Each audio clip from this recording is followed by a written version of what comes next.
Приветствую вас! В прямом эфире «Большой космос» – программа о самых интересных людях и событиях отечественной космонавтики.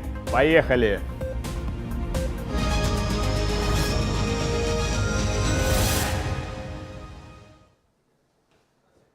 В День космонавтики 12 апреля состоялась рабочая поездка президента России Владимира Путина на космодром «Восточный».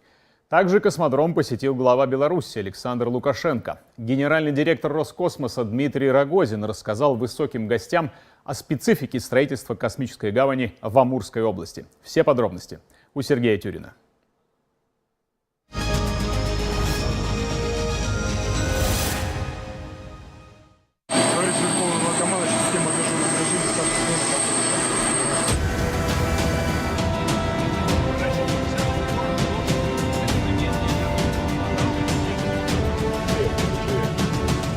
12 апреля Владимир Путин на Восточном отвечает на все вопросы сотрудников космодрома о роли Дня космонавтики в жизни президента, об импортозамещении и возобновлении лунной программы. Будем работать и по ближнему, и по дальнему космосу, и нашу программу, лунную программу будем осуществлять.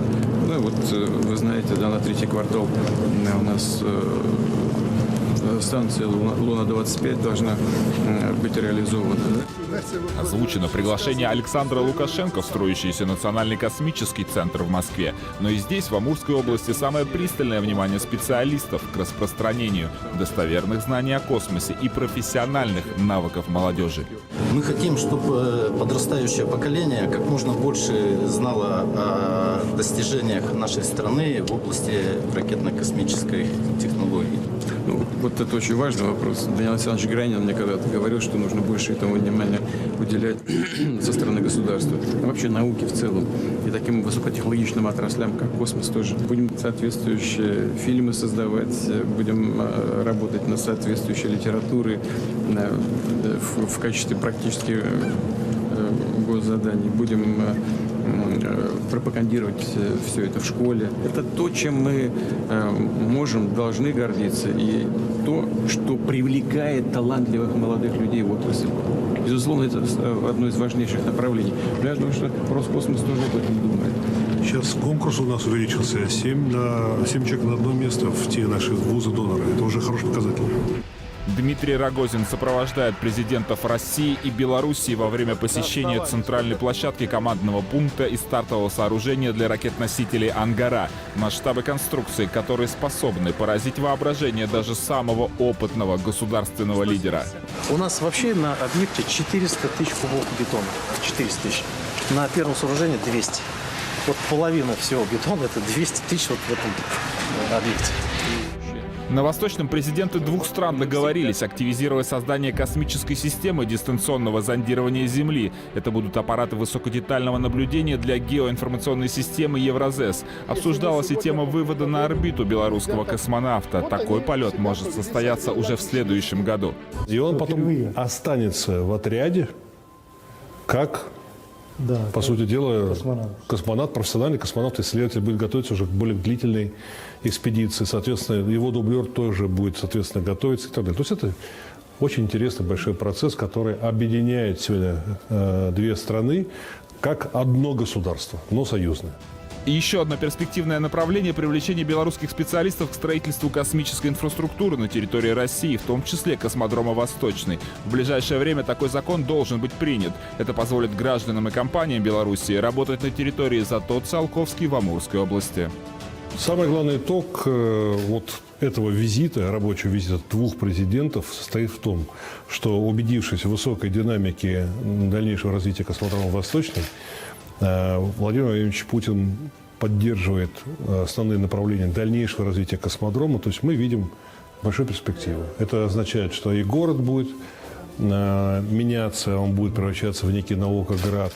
Владимир Путин вручил государственные награды космонавтам Роскосмоса на космодроме «Восточный». Александр Скворцов и Олег Скрипочка удостоены ордена за заслуги перед Отечеством 3-й степени. А Сергею Прокопьеву присвоено звание Героя России за мужество и героизм в ходе 197-суточного полета на МКС в 2018 году.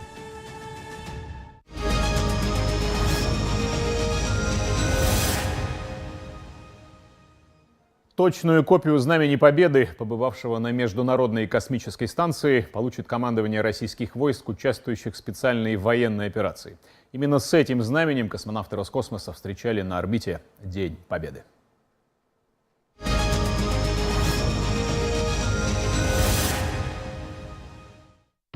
всех сейчас только одна мысль, одно стремление – водрузить Знамя Победы над Рейхстагом. Водрузить Знамя Победы над Рейхстагом!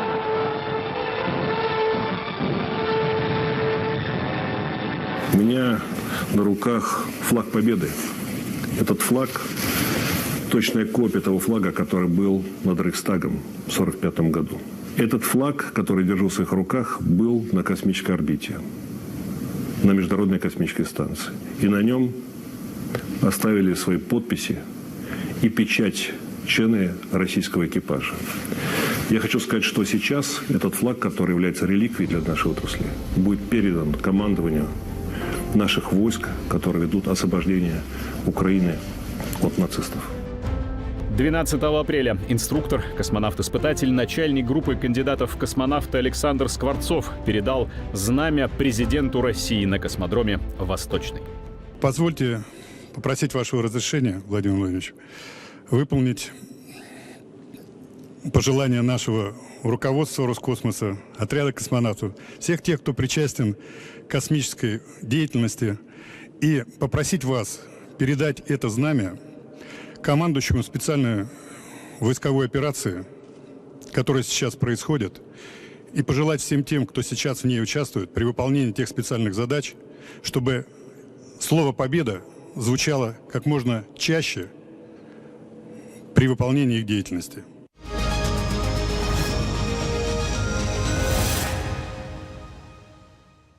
Более 70 руководителей предприятий оборонно-промышленного комплекса пройдут профессиональную подготовку по программам третьего набора Федерального кадрового резерва.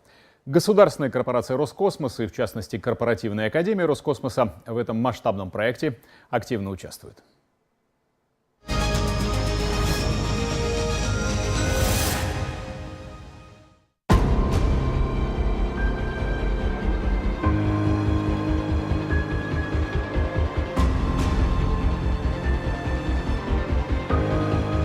Имена 12 тысяч героев под световыми пушками ошеломляющей проекции. История военных лет. Главной целью захватчиков стал Сталинград. Здесь решалась судьба Отечества. Первая сессия нового кадрового резерва начинается со вступительного слова заместителя председателя правительства Российской Федерации, председателя коллегии ВПК Юрия Борисова. Я очень надеюсь, что третий набор, кадровый набор и обучение даст на гора новых, креативных, мотивированных, высокопрофессиональных руководителей. И надеюсь, что российская оборонка, и в частности ведущие предприятия Роскосмоса, окажутся в надежных руках. Задача как раз кадрового резерва состоит в том, чтобы создать, в общем, эффективную систему образования, позволяющую выращивать, уж извините за это слово, новое поколение топ-менеджеров, то есть чтобы он был, в общем, таким универсальным солдатом и готов обеспечить, с одной стороны, выполнение гособоронзаказа, с другой стороны, создать систему производства максимально эффективную, конкурентоспособную на мировом уровне, потому что мы все-таки конкурируем в мире по своим системам вооружения, по своим продуктам и обязаны быть лидерами. Рассказ о новых компетенциях и навыках руководителей оборонно-промышленных предприятий продолжился рабочей встречей в докладах директоров Академий госкорпораций Ростеха, Росатома и Роскосмоса. Здесь многие, грубо говоря, поднимаются на еще больший уровень общения, например, чем они имеют на своих предприятиях. Да, это не там пропуск в лучший мир, это возможность пообщаться, научиться, расширить свой кругозор, стать лучше. Мы, как Академия Роскосмоса, как раз отвечаем полностью за всю эту проектную практику. И здесь, мне кажется, для нас вот очень важно, что мы выбраны, да, коллегией военно-промышленной комиссии как поставщик вот именно вот этого вида обучения, вот этого вида практики. Ну, это большая ответственность, это, как мне кажется, почетная ответственность. И это, мне кажется, само по себе добавляет вот этой программе такой практической ценности. Заказчиками программы выступают Минпромторг и коллегия военно-промышленной комиссии Российской Федерации, организаторами проектный офис Федерального кадрового резерва ОПК и ВНИИ-центр. Обучение по 8-месячной программе в этом году пройдут 72 резервиста. Конечно, это особенный год, и не только для российской оборонки, и новое поколение резервистов обязательно ощутит на себе обновленные, более строгие требования со стороны старших коллег по обеспечению обороноспособности государства. Именно на этот набор Федерального кадрового резерва возлагаются наши лучшие ожидания и надежды в свете формирования обновленной системы руководства и управления в ОПК. Сергей Тюрин, Никита Кулаков и Олег Зотов. Зал славы Музея Победы специально для Большого космоса.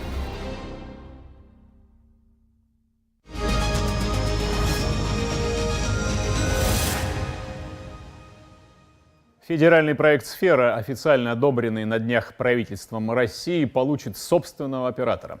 На базе спутниковой системы «Гонец», входящей в Роскосмос, создается компания под названием «Сфера. Космические информационные технологии». Но уже сегодня профессионалы отрасли обсуждают, как именно развивать спутниковые группировки и современные коммуникации. Слово Анне Шенцевой.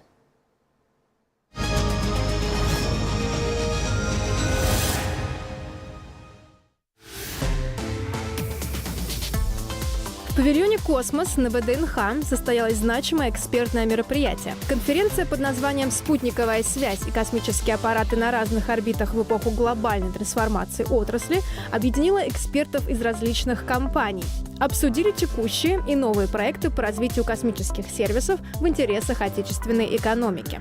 В частности, речь шла о создании национального оператора на базе акционерного общества «Спутниковая система Гонец».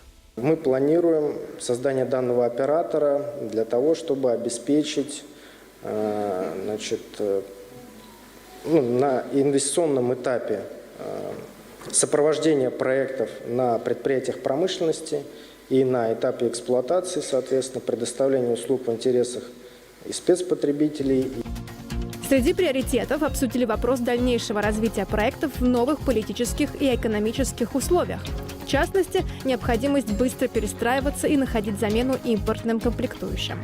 По тем проектам, которые реализовываются, этот процесс происходит более интенсивно, более быстро. Мы подбираем аналоги, замены, проводим анализ того, что уже закуплено, в какие сроки можно парировать те риски, которые появляются. Отдельный блок дискуссии посвятили развитию частных компаний в сфере космонавтики. Иван Косенков из Сколково рассказал о специфике привлечения инвестиций и как фонд помогает в развитии космических стартапов.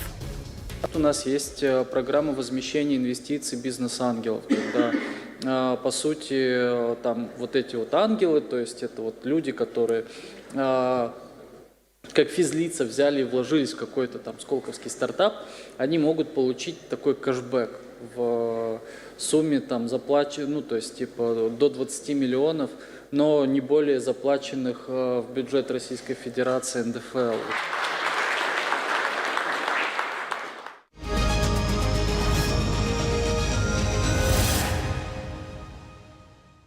Аллею созвездия героев, посвященную подвигам исследователей космоса, заложили в Москве, в Покровском Стрешневе. Школьники, педагоги и космонавты посадили яблони и оставили капсулу с посланием в будущее.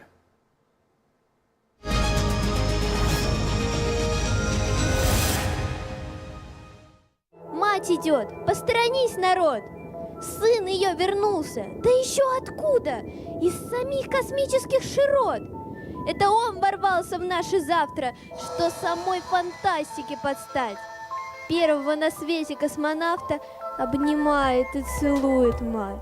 Теперь они точно знают, откуда Юрий Гагарин полетел на ракете «Восток» и почему советским инженерам первыми удалось запустить человека в космос. Понятие «дисциплина», работа на победу, работать по 12-16 часов, не знать выходных.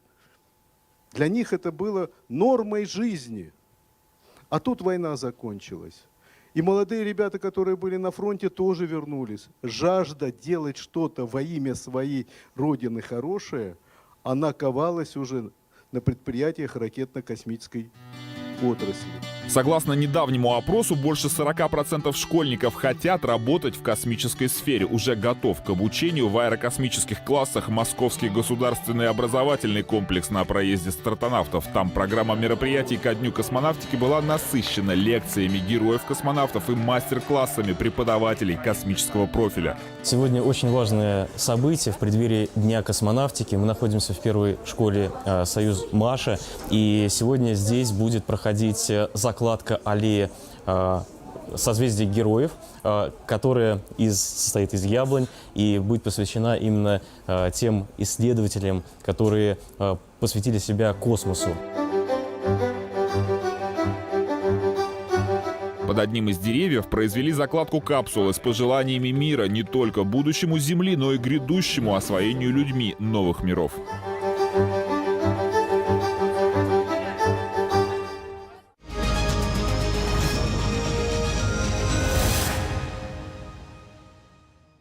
Время международных новостей в большом космосе. В студии Сергей Мальцев, заместитель главного редактора экспертного медиа про космос. Сергей, приветствую. Здравствуйте, Николай. Спасибо, что нашли время прийти. Собственно, начинайте. У меня сегодня 3 новости. Во-первых, Хаббл помог определить размеры самого крупного небесного тела. Это комета, известная человечеству, 128 километров в поперечнике.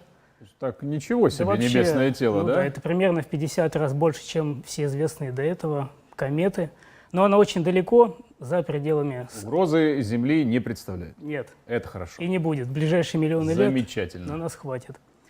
Значит, следующее. Завтра возвращаются китайцы с орбитальной станции. Это окончание первой длительной полугодовой экспедиции. Можно поздравить китайских товарищей с успешным завершением. Если все пойдет по плану... Присоединяюсь. Завтра в 5 утра по Москве они приземлятся в Китае. Ну а следующая экспедиция также на полгода в июне. За эти полгода впервые для Китая вышла в космос женщина-космонавт Ван Епин. Тоже коллег можно поздравить. То есть они идут по пятам Советского Союза, находясь сейчас где-то на уровне наших середин 80-х годов. Но они быстро догоняют. Так наверстывают, да? Да, наверстывают упущенное. И ожидаем новых успехов. Ну и, наконец, мы промониторили, как коллеги во всем мире празднуют... Да, это интересная тема, потому что все-таки 12 апреля 12 началась апреля, неделя да. этим, так сказать, международным, ну и нашим, конечно же, российским праздником. Да, как во всем мире и кто, самое главное, отмечает День космонавтики с нами, а кто умалчивает, ну, cancel culture, тренд негативного последнего времени. В общем, за нас... Даже европейские страны, типа Италия, но еще Саманте Кристофоретти устанавливать эра вместе с Олегом Новицким, поэтому, с Олегом Артемьевым. С Олегом Артемьевым, С Олегом Артемьевым, да. Поэтому, да. Значит, Латинская Америка за нас, Ближний Восток, естественно, Китай и Индия. Вот. Но мне понравилось, что теперь мы точно знаем, например, как поехали по-турецки, Хади Гиделим, поэтому вы точно можете теперь сказать, что говорить таксистам, если будете брать такси в Стамбуле. Вот. Но в целом все, кроме Европы и Америки, отмечают. Штаты редисские НАСА разместила на своем сайте новость о том, что 12 апреля как раз 1981 года был первый запуск шаттла «Колумбия». Вот они своеобразно почтили память, гештальт да. закрыли 20-летней давности, да. Но и в конце вскользь упомянули, что, вы знаете, 20 лет назад еще Юрий Гагарин полетел. Вот все остальные партнеры по МКС в этом году умолчали. Да, Сергей, спасибо. Обзор был лаконичным, но чрезвычайно любопытным. Полагаю, что это далеко не все, о чем вы обязательно напишите еще в прекрасном медиа про космос. Подписывайтесь на «Про космос». Я вам настоятельно советую. Думаю, что заместитель главного редактора тоже не будет отказываться от этого предложения, от новых подписчиков. Всегда рады, коллеги. Ждем.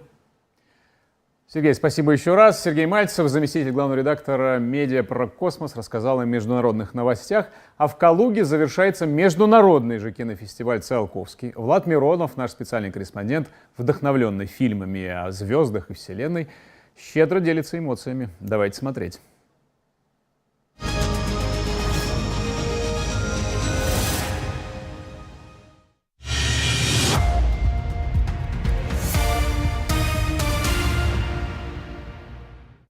Приветствую всех зрителей из Калуги, где в эти минуты проходит 3-й международный кинофестиваль фильмов и программа о космосе «Циолковский». У нас тут невероятно насыщенная программа, иногда даже приходится разрываться, чтобы успеть увидеть все, что для нас приготовили организаторы, но я постараюсь рассказать о самых главных событиях фестиваля к этому моменту. Поехали! Какая у нас тут была церемония открытия. Ее провели актеры Нонна Гришаева и Александр Олешко под крышей Государственного музея истории космонавтики. А посмотреть, кстати, собралось несколько сотен гостей. Прямо с борта Международной космической станции всех присутствующих поздравили наши космонавты Олег Артемьев, Денис Матвеев и Сергей Корсаков. Но это далеко не все сюрпризы, которыми удивляли организаторы. Символическим началом фестиваля стал удар хлопушки. Все как в кино. Открыть! Фестиваль запустили Игорь Угольников, губернатор Калужской области Владислав Шапша, внук прославленного советского конструктора Сергей Королев и первый режиссер, побывавший в космосе, Клим Шипенко. Что можете пожелать всем гостям, участникам фестиваля, который вот с минуты на минуту? Ну, желаю с помощью этого фестиваля, с помощью этого шикарного музея как-то получить частичку космоса и почувствовать себя причастным. После церемонии открытия гостям предложили не расходиться, а продолжить наслаждаться искусством. И я вот, например, побывал на моноспектакле актрисы театра «Нация» Анастасии Егоровой, которая, кстати, по совместительству и член жюри кинофестиваля. О чем был спектакль, Влад, спросите вы? Конечно же, о великом Циолковском. Основным источником вдохновения актрисы стали 20 страниц неопубликованных воспоминаний Любови Константиновны, старшей дочери Циолковского. На сцене развернулась очень трогательная история одного из самых удивительных изобретателей и провидцев нашей планеты. И все это под специально написанный к спектаклю саундтрек.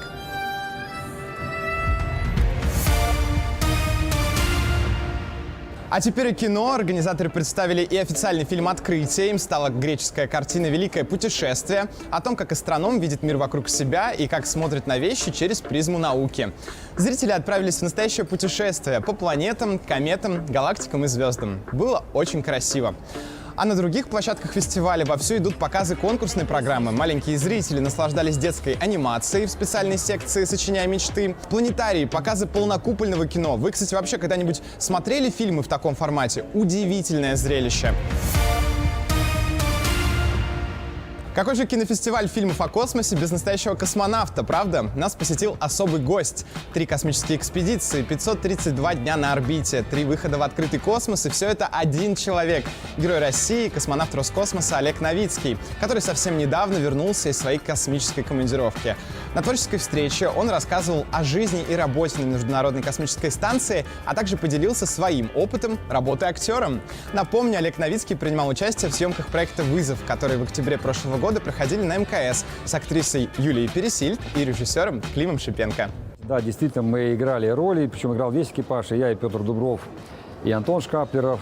Вот. Ну, как я говорил, ребята с нами намучились, все-таки мы не профессиональные актеры, но тем не менее мы старались сделать так, чтобы полностью удовлетворить их какие-то желания или потребности.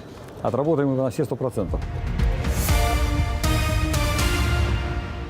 Сегодня у нас день не менее насыщенный, посвященный госкорпорации «Роскосмос». Нас ждет презентация научно-просветительского проекта «Вызов» с его участниками актрисой Юлией Пересиль, режиссером Климом Шипенко и космонавтом Роскосмоса Антоном Шкаплеровым. Также показ капсульной коллекции одежды, совместного проекта Роскосмоса и модного бренда ДНК Раша. И визит генерального директора госкорпорации Дмитрия Рогозина. Остаемся на связи.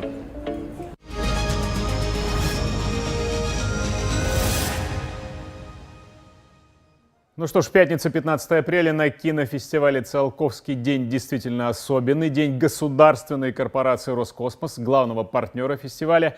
Прямо из Калуги специальный комментарий Дмитрия Шишкина, директора административного департамента Роскосмоса.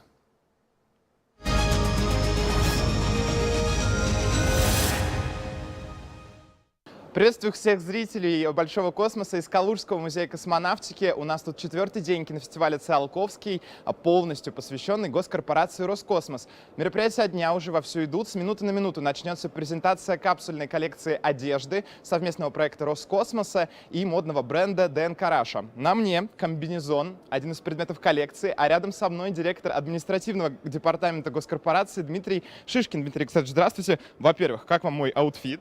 прекрасно, абсолютно соответствует тому образу, который хотели создать в рамках коллекции. Да, это правда. Но если серьезно, госкорпорация «Роскосмос» — основной партнер кинофестиваля и в этом году, и в прошлом. Как вы оцениваете уровень Циолковского в этом году? Уровень очень высокий, несмотря на все сложности, с которыми мы сталкиваемся внешними.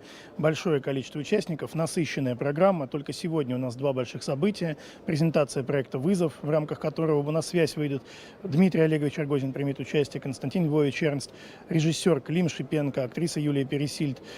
Также пройдет презентация той самой коллекции, о которой мы сегодня говорили. То есть год от года фестиваль набирает не только количественно в плане участников, но и качественно в плане форматов. И мы надеемся, что это мероприятие станет постоянным, ежегодным, чтобы мы его могли поддерживать, развивать и на одном понятном, доступном языке для зрительской аудитории рассказывать о нашей работе. Да, вы правы, день сегодня предстоит супернасыщенный. Следите за новостями в социальных сетях Роскосмоса, а мы остаемся здесь для того, чтобы оперативно докладывать о самых интересных событиях. Спасибо!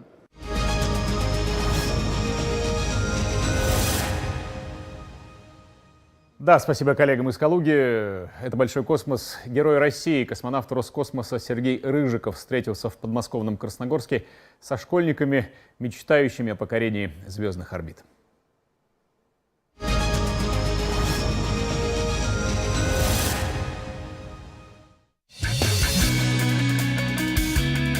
Если бы в школах чаще уроки вели космонавты, возможно, многим проще было бы определиться с профессией. Кто знает, может быть, через пару лет отряд космонавтов будет как минимум наполовину состоять из выпускников школы номер 18 в Красногорске.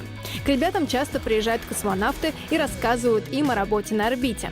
В этот раз вместе с представителями всероссийского мотоклуба «Ночные волки» в школу приехал космонавт Роскосмоса, герой России Сергей Рыжиков. Он рассказал, что раньше, когда был в летном училище, о работе космонавтом мог только мечтать. Однажды во время прохождения медицинского освидетельствования в Московском военном авиационном госпитале узнал, что планируется очередной отбор в отряд космонавтов. И даже не знаю, почему я осмелился спросить, а можно ли вот мне, такому простому летчику, попробовать свои силы. Сказали, почему бы нет, давай попробуем. Вот приехал на собеседование, как-то все это закрутилось, 2 года готовился. В коллекцию Музея истории космонавтики в школе передали памятные подарки, в том числе макет ракеты «Протон-М». Космонавт Сергей Рыжиков тоже прошелся по музею и высоко оценил старания ребят и учителей, которые работают там и проводят экскурсии. С Днем космонавтики ребят поздравил и директор административного департамента Роскосмоса Дмитрий Шишкин. Я, наверное, в этот день приведу цитату Владимира Александровича Джанибекова, одного из моих любимых космонавтов, дважды Героя Советского Союза. Есть такой принцип «сомневайся и верь». Сомневайся в том, что все горы, моря, реки и звезды уже открыты, и верь в то, что тебе предстоит их открыть. Я желаю ребятам одновременно сомневаться и верить. Верить в себя, добиваться новых результатов, идти вперед и только вверх.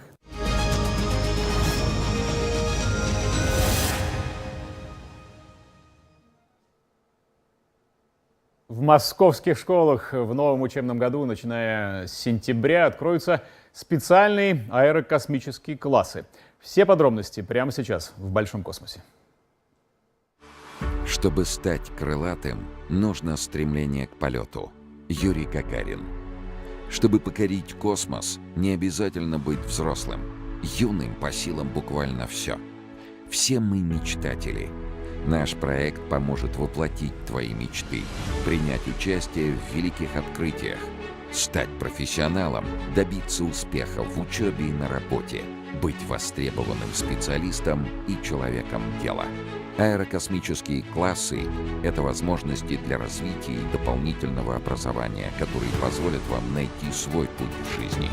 Образовательная программа доступна каждому, начиная с 5 и по 11 класс, и позволяет получить самые актуальные знания о космонавтике.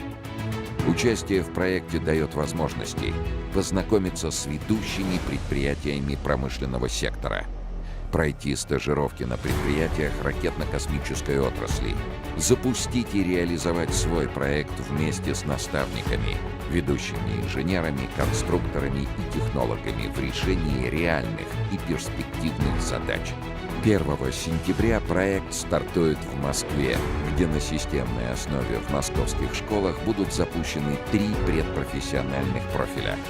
Космический инженер для инженерных классов, Ученый для академических классов. Космонавт для кадетских классов. Аэрокосмические классы также позволяют раскрыть свои способности и принять участие в профильных олимпиадах, тематических сменах, соревнованиях и конкурсах. Сомневайся и верь. Этой формулы нет в учебниках, но без нее не решить ни одной задачи в жизни. Сомневайся, что все острова, звезды и законы уже открыты. И верь, что тебе предстоит их открыть.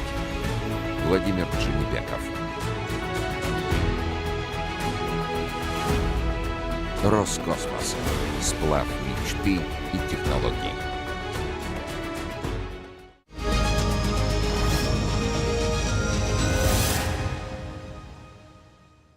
А у нас в большом космосе традиционный обзор объекта Вселенной от Николая Вдовина.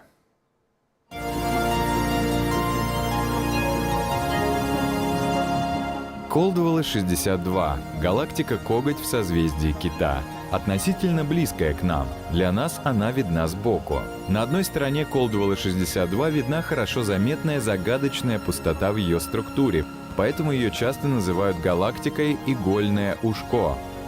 Кроме этого, в галактике обнаружен сверхяркий источник рентгеновского излучения. Ученые давно спорят о природе этих источников. Являются ли они черными дырами звездной массы, поглощающими необычное большое количество газа, или это давно разыскиваемые черные дыры промежуточной массы, в десятки раз более массивные, чем их звездные аналоги, но меньше, чем черные дыры-монстры в центрах большинства галактик. На многих изображениях рядом с Колдуэллой-62 также видно много других галактик дальнего фона. Одни из них — цепочка Бербиджа. Галактики удалены от нас на 300 миллионов световых лет.